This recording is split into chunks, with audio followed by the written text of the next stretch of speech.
Saudações do crente docente. Está no ar o CDcast, o podcast da sua lição bíblica. Eu sou o professor Igor Jasmin e estamos estudando a revista Os Valores do Reino de Deus, a relevância do Sermão do Monte para a Igreja de Cristo, da editora CPAD. E hoje teremos a aula da lição de número 12, que tem por título A Bondade de Deus em nos atender. Gostaria de pedir a você que nos acompanha que neste momento divulgue o trabalho realizado pelo crente docente. Para isso, se inscreva no nosso canal, deixe o seu like, acione o sininho para ficar por dentro das nossas novidades. Antes de começar a aula, quero, como corriqueiramente costumo fazer, agradecer a Deus por mais uma oportunidade, agradecer a toda a organização do projeto Crente Docente, do CDcast, agradecer aos meus amigos, aos meus amados irmãos, também professores desse projeto lindo, que Deus os abençoe rica e abundantemente. Inicialmente, meditando sobre o texto áureo que encontra-se no Evangelho segundo escreveu Mateus, no capítulo de número 7, no verso 11, e diz assim a palavra: Se vós, pois, sendo maus, sabeis dar boas coisas aos vossos filhos, quanto mais vosso Pai, que está nos céus, dará bens aos que lhe pedirem. A verdade prática dessa lição diz que Deus, Ele é um Pai, mas não qualquer Pai. Ele é um Pai amoroso. Ele é um Pai que concede aos seus filhos aquilo que realmente é bom para eles. Como diz a palavra, tudo aquilo que nós pedirmos em oração, crendo, assim fará, desde que esteja de acordo com a vontade de Deus. Deus, ele é um Pai que Ele ama abençoar os seus filhos. Se tem uma coisa que Deus gosta de realizar, porque o nosso Deus, Ele não é o Deus da miséria, não é o Deus da escassez.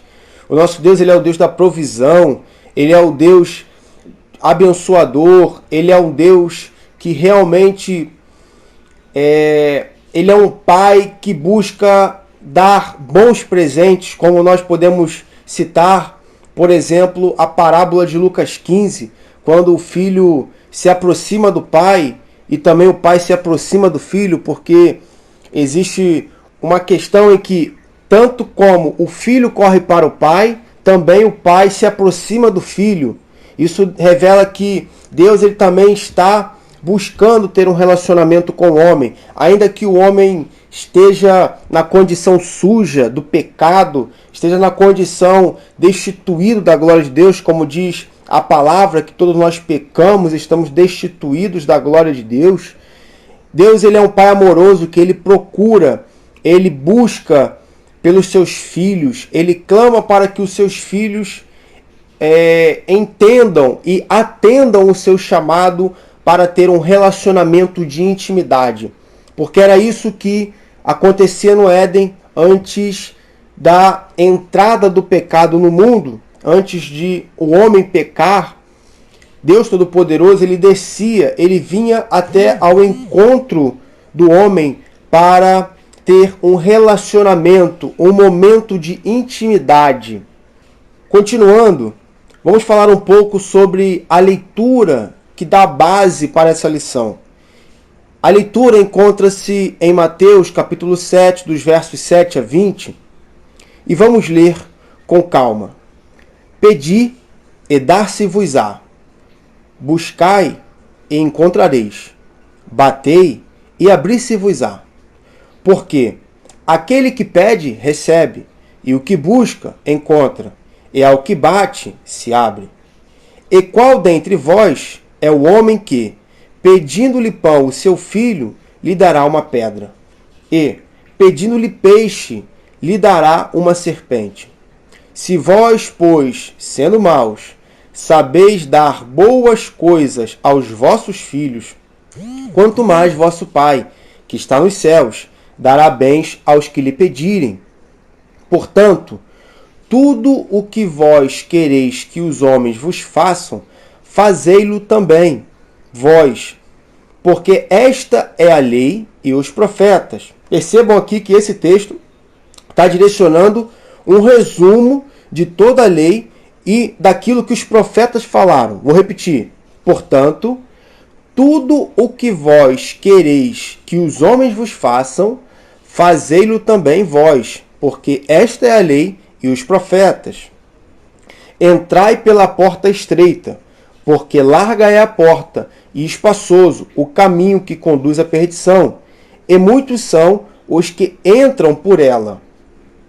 E porque estreita é a porta e apertado o caminho que leva à vida, e poucos há que a encontrem. Acautelai-vos, porém, dos falsos profetas, que vêm até vós vestidos como ovelhas, mas interiormente são lobos devoradores. Por seus frutos os conhecereis. Porventura, colhem-se uvas dos espinheiros, ou figos dos abrolhos? Assim, toda árvore boa produz bons frutos, e toda árvore má produz frutos maus. Não pode a árvore boa dar maus frutos, nem a árvore má dar frutos bons. Toda árvore que não dá bom fruto, corta-se e lança-se no fogo. Portanto, pelos seus frutos os conhecereis. Aqui essa leitura, no final, deixa bem claro que para conhecer aquilo que está no íntimo da pessoa, aquilo que realmente motiva a pessoa, nós precisamos entender, nós precisamos observar o tipo de fruto que está sendo gerado pela vida dessa pessoa. Em outra passagem, nós vamos ver que quando Jesus ele vai curar um homem cego, ele cura de uma maneira que podemos dizer parcial, e o homem começa a enxergar os outros homens que estão ao seu redor como se fossem árvores. E ele começa a falar, eu vejo os homens como que se fossem árvores. Isso é muito interessante porque a própria palavra vai dizer que nós somos como árvores. Em Gálatas 5 vai dizer o que são as obras da carne e o que são os frutos do Espírito. É interessante que existe aí uma troca de palavras. Por quê? Porque a carne não gera frutos, gera obras. Mas o Espírito gera frutos. Por que isso? Que diferença é essa? Eu te explico. Porque obras, elas não produzem vida. Fruto carrega em si semente, carrega em si mesmo uma essência, uma característica, carrega um DNA, carrega algo que provém daquilo que está sendo gerado. Ou seja, um fruto, quando fala sobre, em Gálatas 5, os frutos do Espírito, se a nossa vida ela é uma casa, uma morada, um lar de habitação para o Espírito Santo, a nossa vida ela vai começar a gerar frutos do Espírito, frutos bons, frutos esses que vão gerar vida nas outras pessoas. Assim como disse Jesus, vai estar escrito quando Jesus fala sobre se nós crescêssemos, rios de águas vivas fluiriam através dos nossos ventres.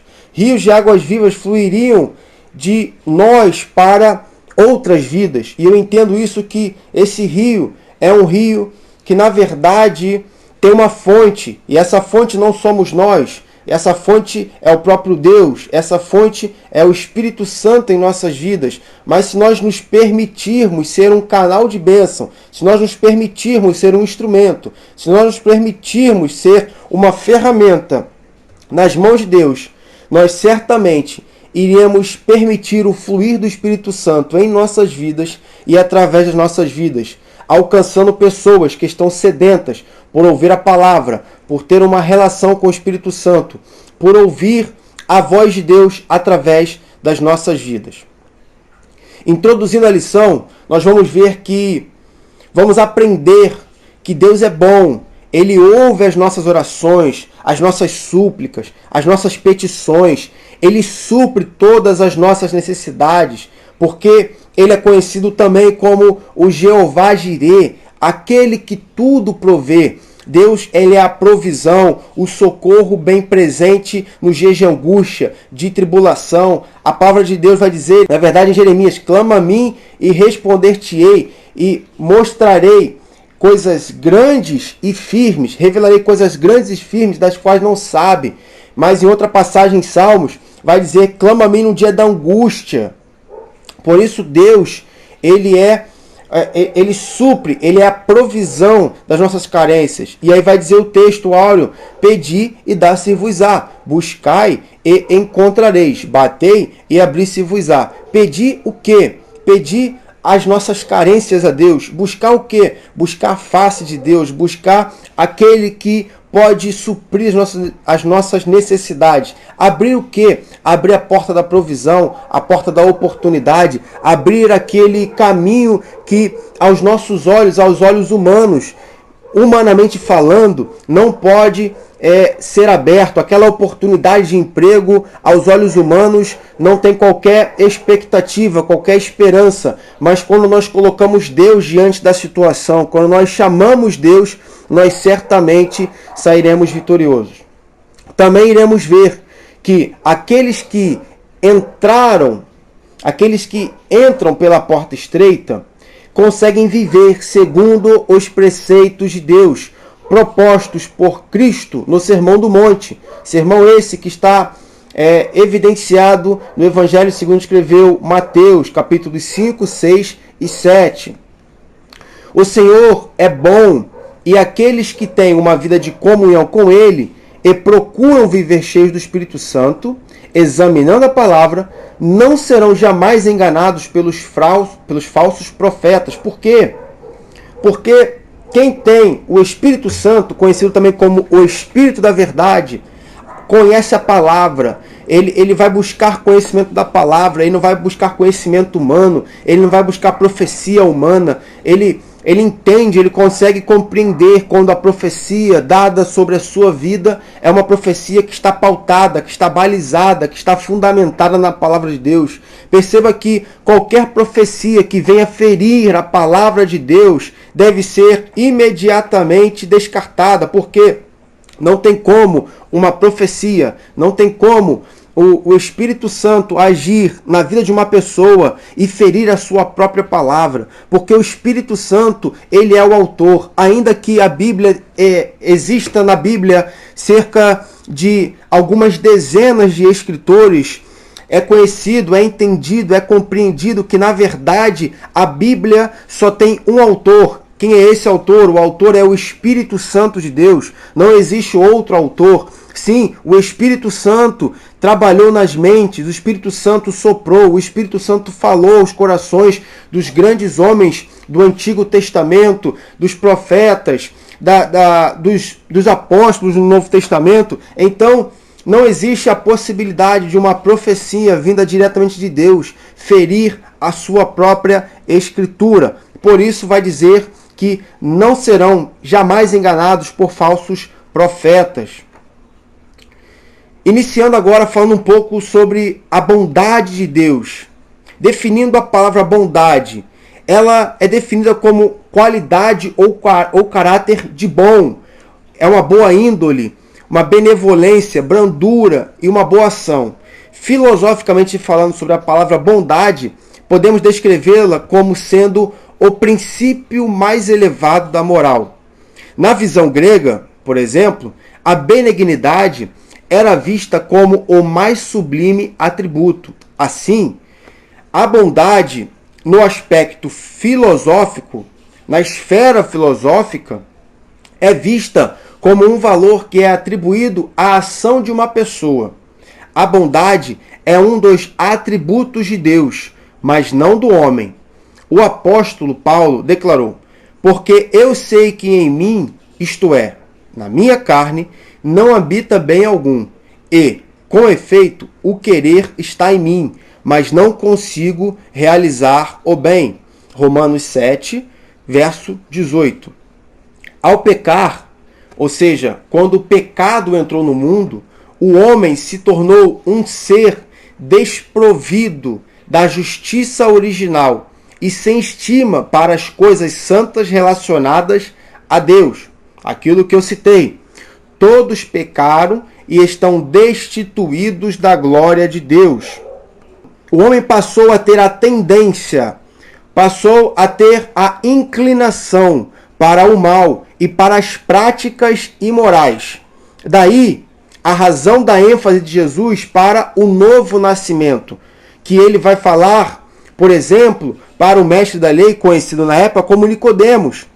Está lá em João, capítulo 3, mais especificamente falando, no verso 3, em que ele vai dizer que é necessário que o homem nasça novamente. Mas que nascimento é esse? É o que Nicodemos perguntou: pode por acaso eu voltar ao ventre de minha mãe e nascer novamente? Não é esse tipo de nascimento que ele está falando, mas o nascimento descrito na segunda carta de Paulo aos Coríntios, no capítulo 5, no verso 17, que vai dizer o seguinte: aquele que está em Cristo, nova criatura é, as coisas velhas se passaram, eis que tudo se fez novo. Então é esse tipo de nascimento. Somente entrando pela porta estreita e pelo caminho apertado, poderemos desfrutar da graça divina e ter a nossa natureza transformada para, de fato, fazermos o que é bom. Olha o que vai dizer em Romanos, capítulo 12, no verso de número 2. Olha o que vai dizer. Não vos amoldeis, não vos conformeis, não tomais a forma do mundo, mas transformai-vos pela renovação do vosso entendimento, ou renovação da vossa mente, em algumas versões, para que possais experimentar qual é a boa, perfeita e agradável vontade de Deus. Ou seja, não podemos achar que eu nasci assim, eu cresci assim.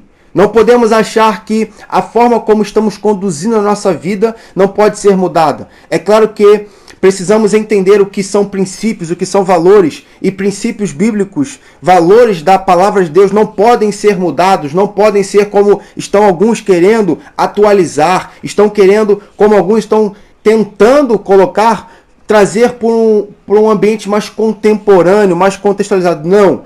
Princípios e valores da palavra de Deus são imutáveis, irrefutáveis, insubstituíveis. São princípios que nós precisamos seguir. Mas, se algum princípio das nossas vidas não está alinhado com a vontade da palavra de Deus, com a vontade que Deus tem para as nossas vidas, nós precisamos começar a realizar uma transformação, uma renovação de mente. Aquele que pecava não peca mais. Aquele que roubava não rouba mais. Aquele que mentia não mente mais. Aquele que adulterava não adultera mais. Aquele que enganava os outros não engana mais. Aquele que não dava bom testemunho agora é exemplo. Portanto, nós precisamos compreender isso. Precisamos entender essas questões. A bondade de Deus no aspecto bíblico. Nas Escrituras Sagradas, a bondade de Deus ela é definida como a qualidade do que é bom. Isso nós podemos ver no livro de Êxodo, capítulo de número 33, no verso 19. Deus, ele é bom por natureza. Por isso João disse que ele é amor. Na primeira carta de João, no capítulo 4, no verso de número 8. É fonte de toda benignidade, de modo que podemos expressar que o real e verdadeiro bem é transcendente e está em Deus. Isso nós podemos ver no Salmo 34, no Salmo, capítulo número 34, verso de número 8.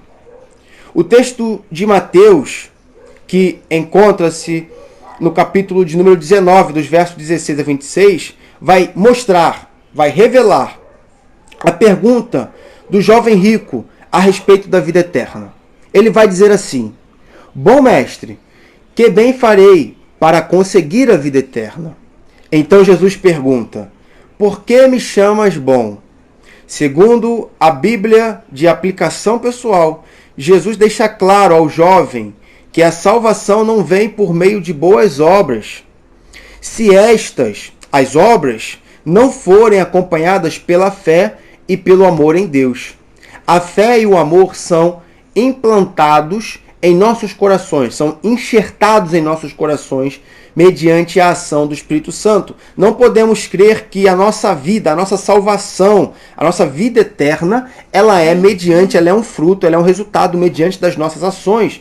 Não, a nossa vida eterna, ela é mediante a fé, ela é mediante a nós acreditarmos em Jesus Cristo. Pois vai dizer o seguinte, João capítulo 3, verso 16. Porque Deus amou o mundo de tal maneira que que entregou o seu Filho unigênito para que todo aquele que nele crê não pereça, mas tenha vida eterna. Então não tem a ver com obras, tem a ver com crer, com crença, com fé. Por isso a nossa salvação é mediante a fé e não a obras. Mas agora, se eu sou salvo, eu pratico as obras não da carne, mas do Espírito. Obras que vão, sim, propagar o Evangelho, que vão, sim, cumprir o ID que Jesus nos ordenou. Obras que vão, sim, conquistar almas para o reino de Deus. Falando um pouco sobre a bondade de Deus no aspecto teológico. Teologicamente, o termo bondade, ele é muito amplo e envolve santidade, retidão, verdade, amor, benevolência, graça e misericórdia. Logo, é evidente que apenas o Deus da Bíblia é verdadeiramente bom. Podemos ver a bondade dele no seu amor para conosco, como eu citei em João, capítulo 3, no verso 16. Porque Deus amou o mundo de tal maneira que entregou o seu Filho unigênito para que todo aquele que nele crê não pereça, mas tenha a vida eterna. Amor que revela a perfeição divina. Também podemos ver a benignidade do Senhor no seu cuidado para conosco, atendendo às nossas necessidades. O Senhor é bom e a sua graça é dispensada até para os que não merecem nada. Isso é verdade. Mesmo sendo imperfeitos, jamais daríamos aos nossos filhos uma pedra por pão ou uma serpente por peixe. O que o Deus bondoso não fará em nosso favor se pedirmos tudo em oração, segundo a sua perfeita vontade? O que esse final quer dizer é o seguinte: se nós que somos homens falhos, fracos, pecadores, incapazes, cheios de erros, de defeitos, com muitas limitações, se nós conseguimos, sim, entregar muitas das vezes o nosso melhor para os nossos filhos, se nós conseguimos amar o nosso filho a ponto de entregar aquilo que muitas das vezes é um sacrifício. Imagina Deus, que ele é a própria definição de bondade. Deus que é o próprio ser que concentra toda a bondade.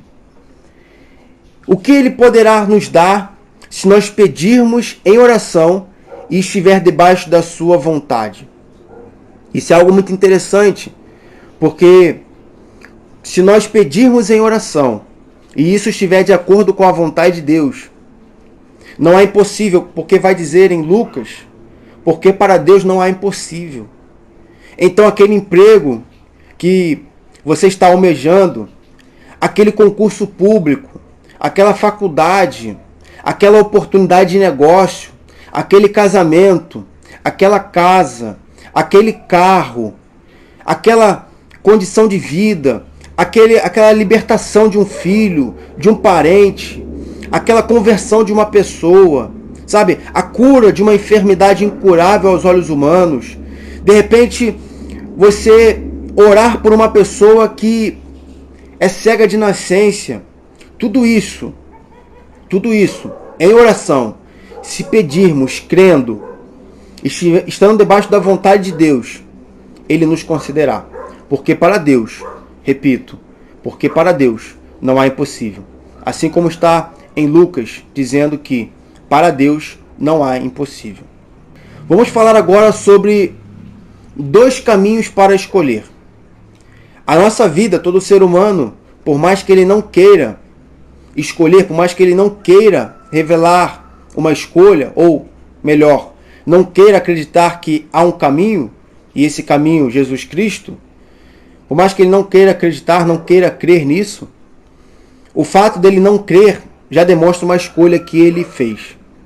Portanto, a porta e o caminho no aspecto bíblico.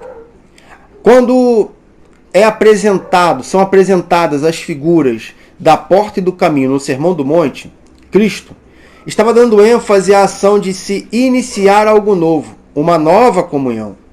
A porta fala de acesso a uma nova e viva experiência com Jesus, João 10, verso 9.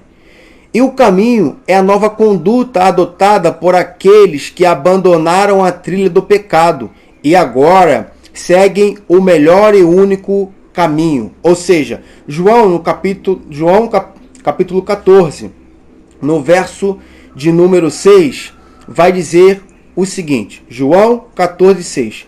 Eu sou o caminho, a verdade e a vida. Ninguém vem ao Pai senão por mim. Olha que interessante. Vamos pensar um pouco, vamos analisar um pouco o Salmo. Salmo de número 23. Vai dizer, o Senhor é meu pastor, nada me faltará.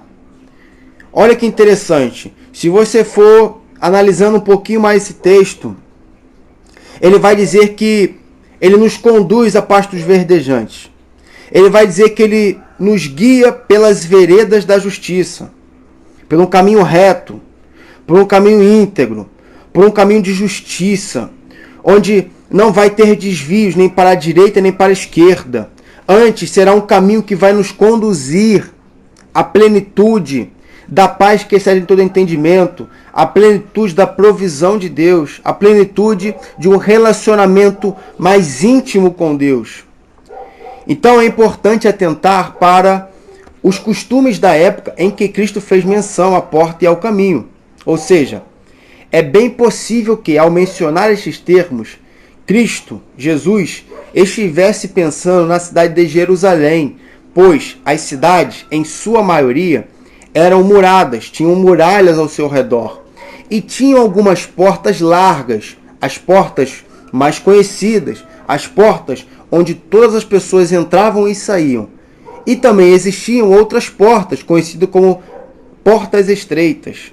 No período noturno, as portas grandes, as principais portas, elas eram fechadas, permitindo apenas que ficassem abertas as portas estreitas. Essa portinhola, essa porta pequena, ela era chamada de fundo de agulha. Olha que interessante. Quando Jesus vai dizer, é mais fácil um camelo entrar pelo buraco do fundo de uma agulha, né? Pela abertura do fundo de uma agulha, do que um rico entrar no reino dos céus. Ele está se referindo a isso. Está se referindo a essa pequena porta. Porta essa que o camelo possivelmente não conseguiria entrar. Por quê? Quem desejasse passar por ela teria de fazer muito sacrifício. Muitas vezes, a passagem do camelo com mercadoria por meio dela era impossível. É o que a gente está querendo dizer. Era necessário, então, a retirada da bagagem. E ainda assim, a pessoa teria que passar ajoelhada. Olha que interessante. Então, o camelo ele não conseguia passar por essa porta. Por isso que Jesus fez essa analogia. Ele utilizou, olha, é mais fácil um camelo passar pelo fundo de uma agulha, pelo buraco no fundo de uma agulha, do que um rico entrar no reino dos céus. Era essa questão que ele estava falando, era essa analogia que ele estava trazendo para a sua análise na hora que ele tratou desse tema. Foi nessa condição, então, que Jesus afirma, estreita é a porta, e apertado o caminho que leva à vida, e poucos há que a encontrem, porque é uma porta pequena, de difícil acesso, que não era tão facilmente encontrada por todos. Vamos falar agora o porquê duas portas e o que duas portas e dois caminhos nos trazem como ilustração. A porta estreita conduz à vida eterna, isso é claro. João, capítulo 10, versos 7 a 9. Jesus estava mostrando que há um caminho, um único caminho. Na verdade, não é qualquer caminho, é o caminho que pode conduzir o pecador à vida eterna com Deus. Ou seja, atos religiosos e as boas obras não podem levar o homem ao céu. Foi aquilo que eu comentei anteriormente. Não são as boas obras que nos levam ao céu. Mas, entretanto, porém, somente a fé em Jesus Cristo poderá conduzi-lo à vida eterna com Deus. Certa vez, Jesus declarou, porfiai por entrar pela porta estreita, porque eu vos digo que muitos procurarão entrar. Olha o que está dizendo. Muitos procurarão entrar e não poderão. Isso está em Lucas, capítulo 3, no verso de número 24. O verbo porfiar, no grego, significa esforçar-se com zelo extremo, empenhar-se em obter algo, buscar com avidez, com veemência. Isso fala do desejo daqueles que querem andar no caminho estreito, que anelam ter um novo caráter e a vida eterna com Deus. Um novo caráter é o quê? Um novo nascimento, uma nova cultura, cultura do reino. Não vivo mais agora como a cultura do meu mundo. Não vivo mais agora como a cultura que a sociedade estabelece para a minha vida. Eu vivo como a cultura do reino de Deus. Eu vivo como a palavra de Deus diz que eu tenho que viver, porque a minha identidade ela está sendo gerada em Deus. Por consequência, eu terei uma vida eterna com Deus. Agora falando sobre a escolha entre os caminhos. Neste mundo só há 2 caminhos a serem percorridos, de maneira bem resumida: o da vida e o da morte, como bem falou o profeta Jeremias. Está escrito em Jeremias, capítulo 21, verso 8. Infelizmente, a escolha de muitos é pelo caminho amplo, pois nele não há restrições, tudo é permitido. Contudo, muitos homens e mulheres escolheram trilhar o caminho estreito, onde todas as coisas são lícitas, mas nem tudo convém. 1 Coríntios, capítulo 10, verso 23. Pela porta larga é possível passar as obras da carne. Olha que interessante, citei no início da nossa ministração da aula, Gálatas 5, versos 19 e 21, que são prostituição, impureza, inimizades, porfias, pelejas e todo tipo de pecado. Contudo, o destino da porta larga e do caminho espaçoso é a eternidade sem Deus. Uma das definições de inferno é o quê? Inferno, lugar onde não existe o relacionamento com Deus, o lugar onde Deus não habita, o lugar onde Deus realmente está ausente. Porém, os que escolhem o caminho apertado, um dia vão morar no céu e serão como a luz da aurora e como luzeiros no firmamento. Provérbios capítulo 4, no verso de número 18. Agora, o último tópico. A mentira dos falsos profetas. É necessário ter muito cuidado com as falsas aparências.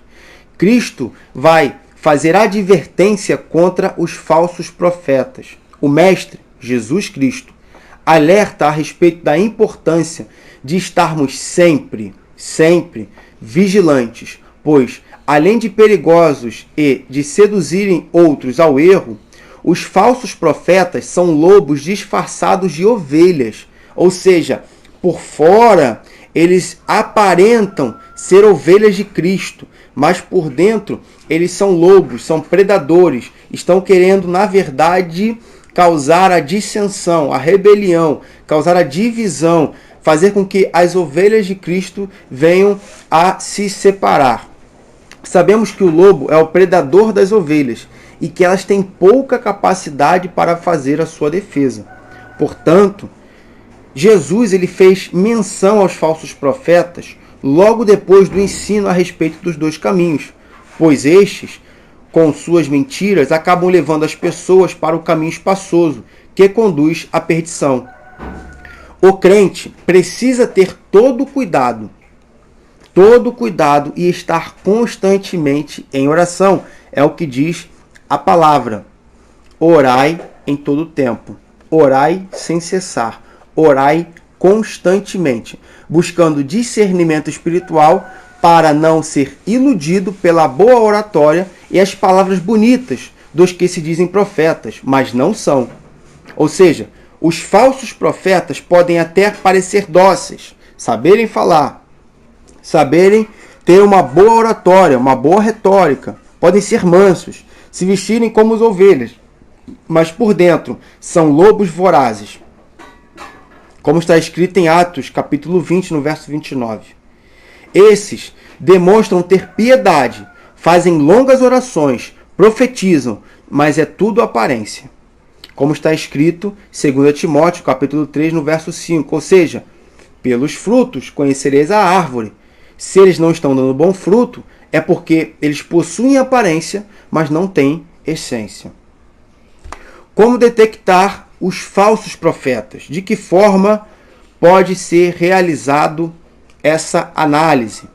De acordo com a Bíblia de Estudo de Aplicação, vai dizer o seguinte, de aplicação pessoal, vai dizer o seguinte: podemos facilmente identificá-los, porque em seus ensinamentos minimizam a Cristo e glorificam a si mesmos.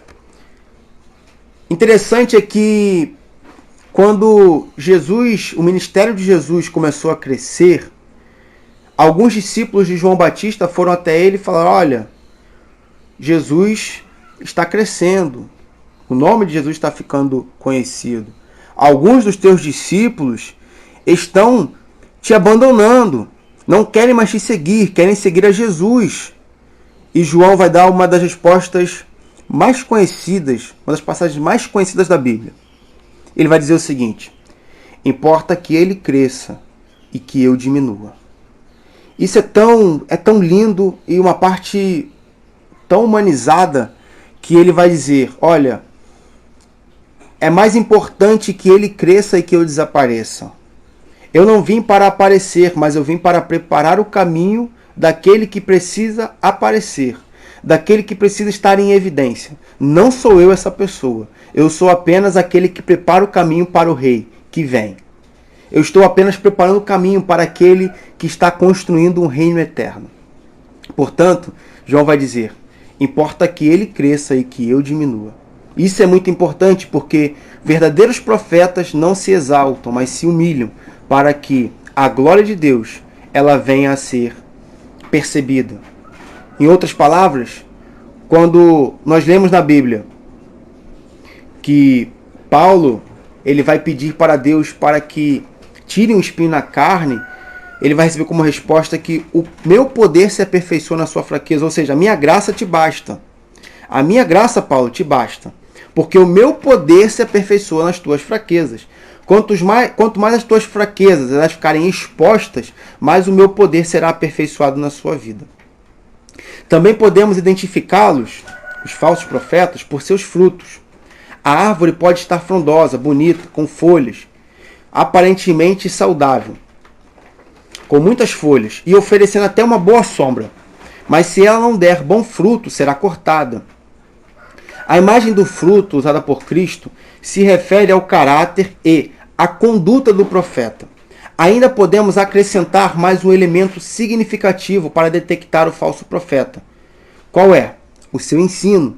Se ele ensinar alguma outra doutrina e se não conforme, E se não for conforme com as sãs palavras de nosso Senhor Jesus Cristo, como nós vemos em 1 Timóteo, capítulo 6, no verso 3, que vai dizer o seguinte: alguma outra doutrina, e se não conforme as sãs doutrinas de nosso Senhor Jesus, ou seja, é soberbo, nada sabe e não deve ser reconhecido como profeta do Senhor.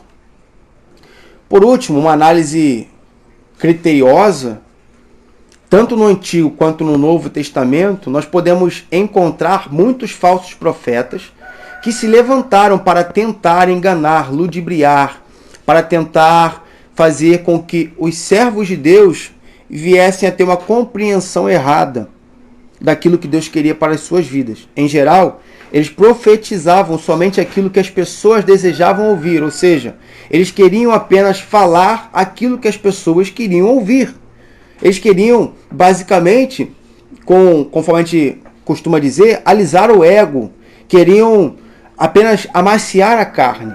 E não se cansavam de dizer que foi o Senhor que disse. Ao ensinar a respeito do futuro, Jesus afirmou que surgirão muitos falsos profetas e enganarão a muitos. Mateus 24, no verso 11. Por isso, precisamos vigiar para não sermos enganados. Agora, de maneira a concluir a nossa lição, a Bíblia, ela revela que Deus é bom e que Ele partilha ele compartilha, ele permite que a sua benignidade seja experimentada com as suas criaturas, conosco, com os seres humanos, cuidando delas, quer sejam boas, quer sejam más. Mateus capítulo 5, verso 45. Ele, Deus, não somente providencia as coisas materiais para nós, mas, em especial, a nossa salvação, que não tem a ver com o caráter material. O mais importante da nossa fé, o mais importante da pregação da palavra de Deus, não é a casa que nós podemos obter através de uma bênção do Senhor. Não é o carro, não é de repente um casamento, não é de repente aquele sonho que nós tínhamos de emprego ou de profissão. Não.